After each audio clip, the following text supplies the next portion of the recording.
In the early centuries of Spain's imperial rule, justice was shaped by both religion and monarchy. Among the instruments of control that emerged, none symbolized state authority more quietly yet fatally than the garrote. It was not merely a weapon of death, but a legal device, a method endorsed by kings to enforce obedience. King Ferdinand VII of Spain, who ruled during the early 19th century, played a crucial role in reviving and institutionalizing the use of the garrote. His reign, marked by political instability, saw the reinstatement of absolute monarchy after years of constitutional experimentation. To restore order, Ferdinand sanctioned punishments designed to display royal power. The garrote was not new to Spain. Its origins stretched back to the late Middle Ages, where it appeared as a crude wooden post and iron collar. Over time, blacksmiths refined it into a mechanical structure of steel and brass. The device allowed for controlled strangulation, enabling executioners to fulfill their duties with precision. It was both efficient and quiet, a method preferred over the gallows. Ferdinand VII viewed the garrote as a symbol of lawful sovereignty. By replacing hanging with this tool, he aimed to distance his regime from what he considered barbaric practices. Executions under his rule were meant to appear orderly, carried out within prison walls rather than public squares. Yet the intent remained the same: to end life and instill fear. Royal decrees during Ferdinand's reign formalized the garrote as Spain's primary execution method.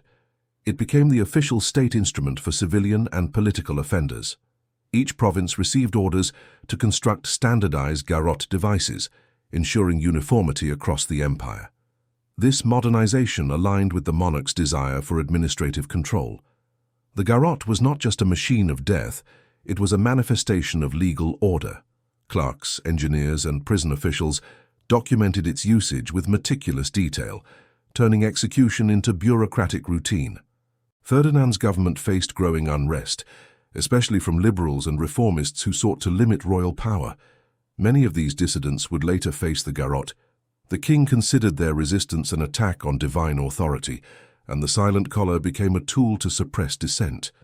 In official records, the garrote was described with technical precision. It consisted of a metal chair attached to a vertical post fitted with a revolving iron collar. A screw mechanism positioned at the back allowed gradual tightening. When turned, the screw compressed the neck, crushing the windpipe or breaking the cervical vertebrae.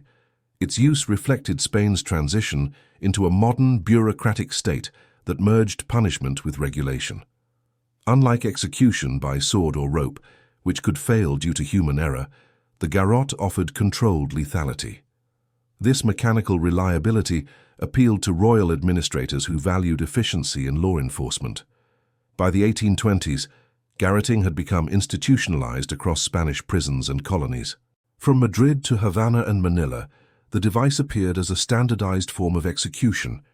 This spread illustrated the reach of Spain's imperial system and the uniformity of its legal culture.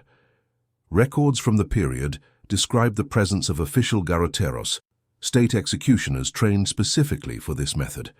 They were salaried officers of the crown, expected to maintain and operate the device with precision. Manuals detailed the procedure, from securing the prisoner's neck to turning the final screw. The monarchy justified the garrote as a humane alternative to earlier punishments. It was promoted as a swift and less bloody death, free from the spectacle of public hanging. However, eyewitness accounts later contradicted these claims, noting that death could take several minutes depending on the executioner's skill.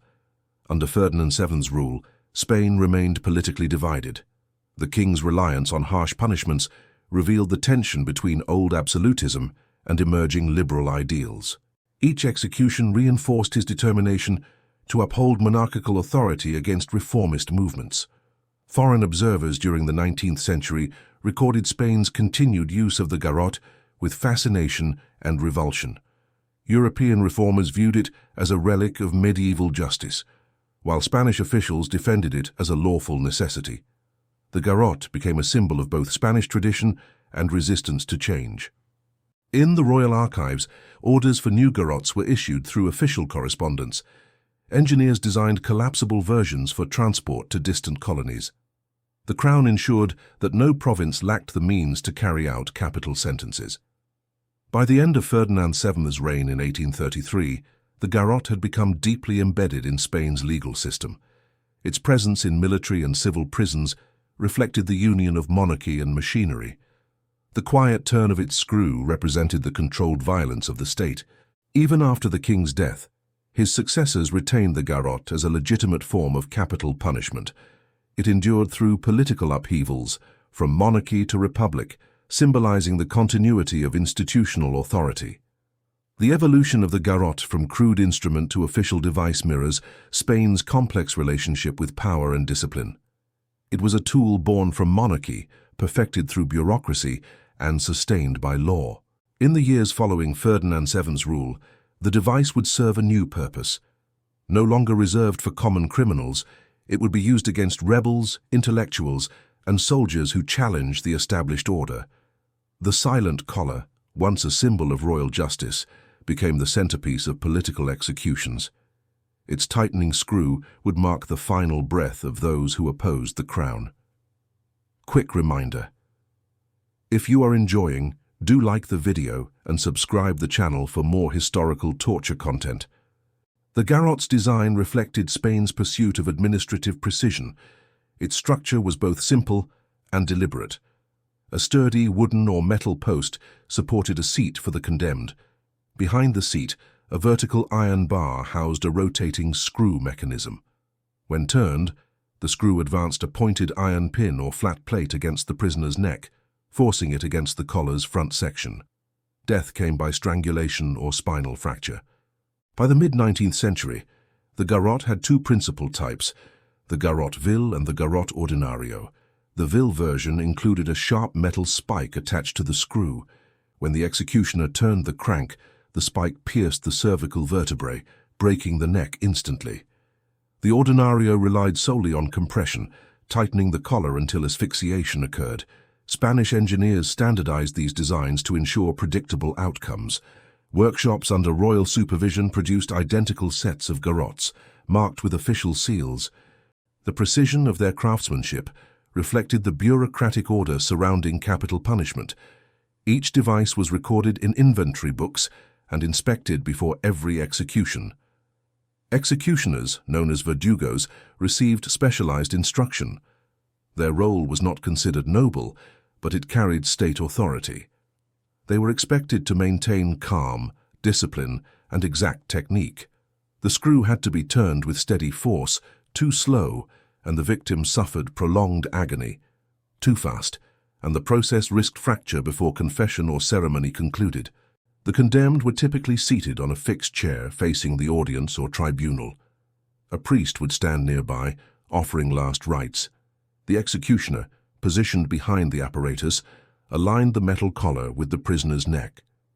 Once the command was given, he rotated the screw in precise motions.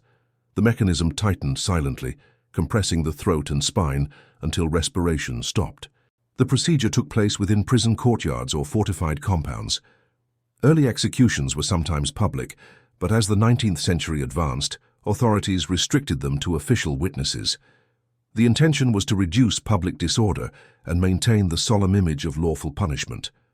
Documentation from Spanish penal archives reveals how methodically each execution was recorded.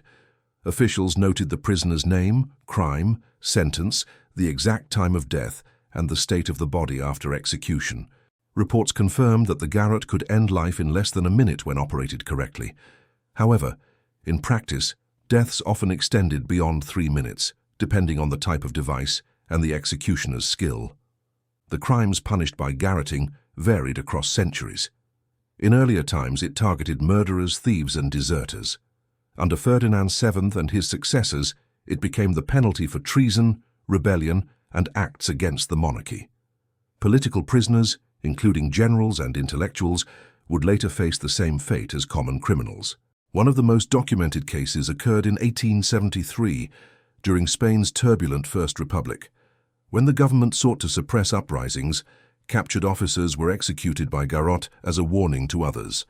Military tribunals considered it a swift, dignified method compared to hanging, which they viewed as dishonorable. The garrote's endurance lay in its practicality. It required no hanging platform or rope, and executions could occur in confined spaces. Portable versions were even constructed for use during wartime. The apparatus could be assembled within hours using iron fittings, a wooden chair, and a simple screw assembly. As the 19th century progressed, Spanish colonies adopted the same method. In Cuba, Puerto Rico, and the Philippines, colonial governors used garrotes to enforce order among rebels and insurgents. Records from Havana describe how local blacksmiths replicated the design based on Spanish blueprints. The sound of the tightening screw became associated with imperial discipline. Medical observers occasionally attended executions to study the physical effects. They noted the distinct fracture between the second and third cervical vertebrae in cases of the garrote vil. Death resulted from the immediate interruption of the spinal cord, followed by respiratory arrest. In other cases, strangulation caused facial congestion and cyanosis. Despite its administrative precision, the garrote was not without flaws. Mechanical defects or poor alignment could result in incomplete compression, prolonging the condemned's suffering.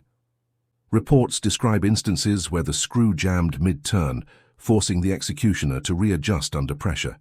Such failures led to calls for further standardization and training. Legal reforms in the late 1800s reaffirmed the garrote as Spain's official method of execution. The Penal Code of 1870 listed it as the only acceptable form of capital punishment for civilian crimes. Hanging was abolished entirely within Spanish territory. This legal codification reflected the state's desire to maintain control through regulation rather than spectacle. Foreign visitors, including diplomats and writers, often remarked on the garrote's unsettling quietness. Unlike hanging or beheading, it produced no dramatic display. The condemned sat motionless, restrained by iron and wood, and death arrived without visible motion. The absence of noise suited the Spanish preference for order in public punishment.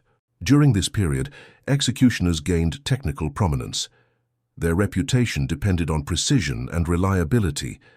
Some became public figures, their skills recognized by officials and feared by citizens. The most notable among them, Gregorio Mayoral Sendino, conducted hundreds of executions in the late 19th century. His methodical approach epitomized the professionalism the crown demanded. Over time, the garrote became associated with Spain's broader legal identity. Its presence in statutes, prisons, and colonial rule linked it to both justice and authority. It represented a continuity that persisted, even as monarchies fell and republics rose. Each regime inherited the same instrument, altering its purpose but not its function. The technical evolution of the garrote mirrored advancements in industrial design. Some later models included lever systems for faster operation and reinforced screws to prevent mechanical failure. Engineers experimented with different metals to improve durability, transforming an ancient device into a standardized tool of the modern state.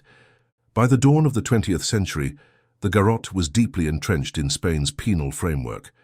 It symbolized not cruelty, but control, a means to impose legal finality with administrative precision.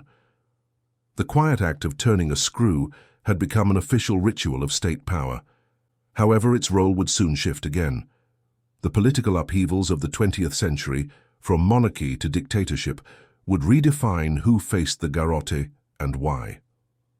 What had once served royal justice would soon become a weapon of political enforcement, under new regimes that inherited Spain's oldest instrument of death. In the 20th century, the garrote continued to serve as Spain's primary means of execution. Under the dictatorship of Francisco Franco, it became not only a tool of criminal punishment, but also a mechanism of political repression. The regime maintained it as a symbol of legal authority, consistent with Spain's historical emphasis on order through state control. Franco's government inherited the device from the previous monarchy and preserved it within the Penal Code. Between 1939 and 1975, hundreds of executions were carried out using the garrote. Many of these involved political dissidents accused of treason, sabotage, or opposition to the regime. Each sentence was formally approved by the head of state, reinforcing the connection between government and mechanical justice. Execution procedures under Franco followed strict administrative guidelines. The condemned were informed of their sentence the night before, allowed a priest for confession, and brought before the garrote at dawn. The executioner, wearing formal attire, operated the device under official supervision. Witnesses included judicial officers, doctors, and members of the civil guard, all required to verify death for the legal record. The device itself changed little from earlier designs. The chair and collar remained standardized, though modern alloys replaced older iron structures. The garrote vil continued as the preferred version due to its instantaneous action. Despite its simplicity, the process was regarded by the regime as efficient, silent, and suitable for a modern state's image of justice. By the 1960s, international pressure began to mount against Spain's continued use of the garrote. Human rights organizations condemned it as archaic and inhumane. European nations had largely abolished capital punishment or adopted methods seen as less severe. Spain, however, maintained its position, citing tradition and legality. The most publicized garrotings occurred in the final years of Franco's rule. In 1974, Salvador Puig Antich, a young Catalan anarchist, was executed by garrote in Barcelona. Despite international appeals for clemency, the execution proceeded according to established protocol. Reports described the difficulty faced by the executioner due to the prisoner's resistance, reigniting global criticism of the method. That same year, another execution took place in Burgos under similar circumstances. These events marked the last instances of the garrote's official use in Spain. They also revealed the enduring bureaucratic formality of state punishment, unchanged since the 19th century. After Franco's death in 1975, Spain transitioned toward democracy. The new government suspended all executions and began revising the penal code. By 1978, the Spanish Constitution formally abolished the death penalty for civilian crimes, effectively ending the garrote's legal existence. The remaining devices were dismantled or preserved in museums as historical artifacts. They stand today as evidence of Spain's long relationship with mechanical execution. The garrote, once a symbol of royal and state power, now represents a closed chapter in the history of law and punishment. Its silent mechanism, perfected over centuries, reflects the evolution of authority, from monarchy to dictatorship, and its eventual surrender to modern legal principles that rejected death as a form of justice.